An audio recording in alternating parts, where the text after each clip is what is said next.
Salut, c'est le banane de Yingi.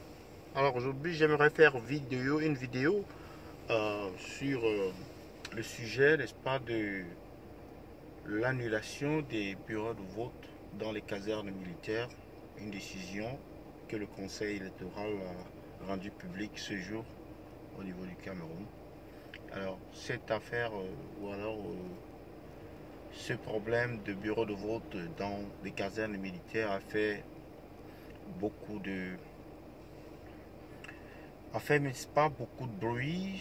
L'opposition s'en est offusquée. L'opposition s'est opposée vigoureusement à l'idée d'avoir ces casernes militaires transformées pour, n'est-ce pas, ce jour des élections en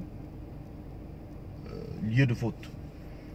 Je vais dire ici notamment le SDF qui a vigoureusement combattu cette idée ou cette décision, n'est-ce pas, de l'ICAM, n'est-ce pas, de la direction de l'ICAM de créer ces bureaux de vote dans ces lieux qui ne sont pas forcément des lieux publics, qui sont des lieux qui sont, n'est-ce pas, soumis à des contraintes sécuritaires, des dispositions sécuritaires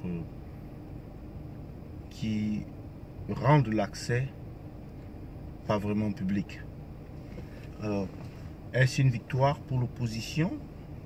D'une certaine manière, on peut le dire. On peut dire que c'est une petite victoire pour l'opposition qui, n'est-ce pas, a réussi là à obtenir une concession, si on peut l'appeler ainsi. Mais je vous dirais également que ce n'est pas une victoire dans la mesure où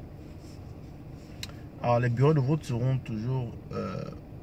certains bureaux de vote dans les zones dites anglophones, c'est-à-dire dans le nord-ouest et le sud-ouest,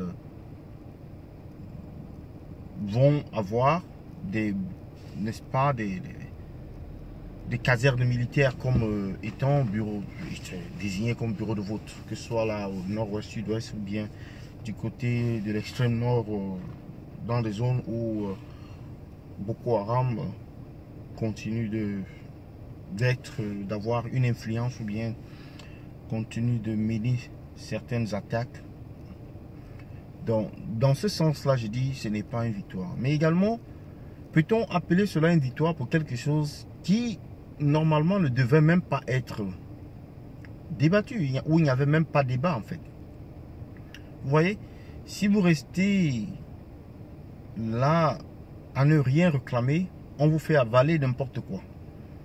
Donc si l'opposition, par exemple, n'avait pas tenu le coup en insistant, peut-être c'est la pression de la communauté internationale qui a finalement amené, n'est-ce pas, le Conseil électoral à se prononcer et à dire le droit.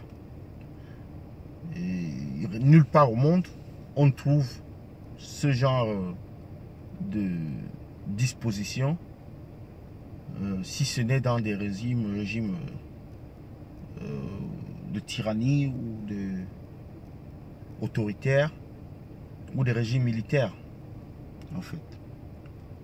Donc, je voulais donc parler de cette décision du Conseil électoral et les conséquences que cela peut avoir, grosso modo, dans le vote. Est-ce que c'est aussi important des résultats ou alors ce que cette décision va apporter dans ces résultats finaux? Certes, oui, ça élimine un certain nombre de fraudes, ça élimine un certain nombre de dérives qui pouvaient être observées dans ces lieux-là. Mais le combat n'est pas terminé. Il faut encore demander. Moi, je parle du bulletin unique. Si on veut aller dans une élection, voilà une autre disposition qui est un peu banale. De dire qu'on va imprimer des bulletins de vote pour chaque candidat. Et vous allez vous rendre compte que dans certains endroits, il y aura des situations comme telles. Le candidat X n'a pas eu ses bulletins de vote dans tout l'étendue du territoire. C'est simple, bulletin de vote unique. Et on coche pour choisir le candidat qu'on est qu'on a choisi d'élire, du moins celui qu'on veut élire comme président, à l'aide d'un crayon ou d'un stylo, on met la croix sur le candidat en question. Donc ça, c'est des choses que j'aimerais voir l'opposition aborder. Aborder également le fait que on doit changer, n'est-ce pas, l'élection à vie. On doit également permettre au moins de 21 ans, c'est-à-dire entre 18 et 21 ans, de voter. Il y a toutes ces différentes réformes-là qui peuvent amener un changement sérieux ou bien un changement palpable dans la conduite des affaires politiques au Cameroun. Donc c'est ce que je soumets à votre appréciation aujourd'hui. C'est le Balin de Yingui. Merci, à bientôt.